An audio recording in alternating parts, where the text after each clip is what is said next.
আলহামদুলিল্লাহ অবশেষে রেসিডেন্টটা পেয়ে গেলাম। না, রেসিডেন্টটা আমি অনেক আগে পাইছি এবং কি এটা ভিডিও ছাড়ার পরে প্রায় 14 লাখের মতো ভিউ হয়েছে আমার ফেসবুকে এবং কি আমার ইউটিউবে আল্লাহর রহমতে অনেক ভালো ভিউ আসছে।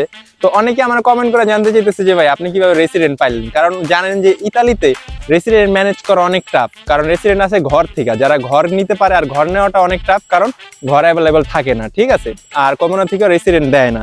আর যদি আপনারা বাইরে কিনতে চান, অনেক লোক বিক্রি করে, ঠিক আছে, ওটার দামও প্রায় লাখখানিক টাকার মতো পড়ে যায়, বাংলাদেশি 1000 ইউরো 1200 ইউরোর মতো পড়ে যায়, ঠিক আছে। তো আমি যে রেসিডেন্টটা পাইছি এটা একদম ফ্রি পাইছি আল্লাহর রহমতে। তো আজকে আমি আপনাদের সাথে শেয়ার করবো যে আমি কিভাবে পাইছি এবং কি আমার হাজার হাজার মানুষ জানতে চাইতেছে যে ভাই আপনি রেসিডেন্টটা কিভাবে পাইছেন, ঠিক আছে। তো আমি এটাই আপনাদের সাথে এক্সপ্লেন করতে চাই, এটা আপনাদের সাথে শেয়ার করতে চাই। সেটা হচ্ছে ভাই, আমি একটা অর্গানাইজেশনের সাথে জড়িত আছি, এটা হচ্ছে মানবাধিকার সংস্থা। তো ওই সংস্থার মাধ্যমে আমি রেসিডেন্টটা পাইছি, ঠিক আছে। তো সংস্থারা মানুষের জন্য কাজ করে, মানুষের যাবতীয় যা যা আছে, মানুষের যে বিপদ আপদ, মানুষ এখানে কাগজ না করতে পারলে তাদের কাগজ সংক্রান্ত সকল বিষয়গুলো এই সংস্থা দেখে এবং কি এগুলো সমাধান করে।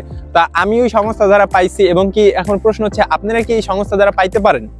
এখানে কিছু লিমিটেশন আছে, সেটা হচ্ছে যারা এই সংস্থা দ্বারা নিজেদের কেস মারছে, শুরু থেকে এই সংস্থার কাছে আসছে এবং কি সংস্থা নিয়ে আসছে, ঠিক আছে, তারা এখান থেকে আপনার রেসিডেন্ট, তেসরা, সানাতরিয়া যা যা আছে সবকিছু নিতে পারবে, সৌজন্য নিতে পারবে। কিন্তু যারা অলরেডি হলুদ সৌজন্য, জালো সৌজন্য হয়ে গেছে গা এবং কি যারা ইলেকট্রিক সৌজন্য হয়ে গেছে গা, তারা এখান থেকে রেসিডেন্ট নিতে পারবেন না।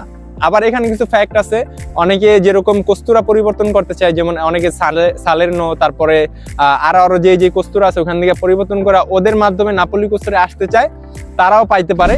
কিন্তু আপনি আরেক জায়গা থেকে নিলেন হচ্ছে হলুদ সৌজন্য, তারপর ইলেকট্রিক কার্ড, যেটা হচ্ছে আপনার গ্রিন কার্ড বলা হয়, কিন্তু আপনি সংস্থা থেকে রেসিডেন্ট নিতে পারবেন না। তো এটাই আমি এই রেসিডেন্টটা অর্গানাইজেশনের মাধ্যমে পেয়েছি, মানবাধিকার সংস্থার মাধ্যমে পেয়েছি, আল্লাহর রহমতে তাদেরকে অনেক বেশি ধন্যবাদ। আর আপনারা কিভাবে পাইতে পারেন আমি আশা করি আপনারা বুঝতে পারছেন। আর যদি কোনো কিছু নিয়ে আপনাদের কোনো প্রশ্ন থাকে তো কমেন্টে জানাইতে পারেন। আর ইউটিউব চ্যানেল সাবস্ক্রাইব করে দেন, আর লাইক শেয়ার ফলো অবশ্যই করবেন। সবাই ভালো থাকবেন আর সবাইকে ভালো রাখবেন। আসসালামু আলাইকুম।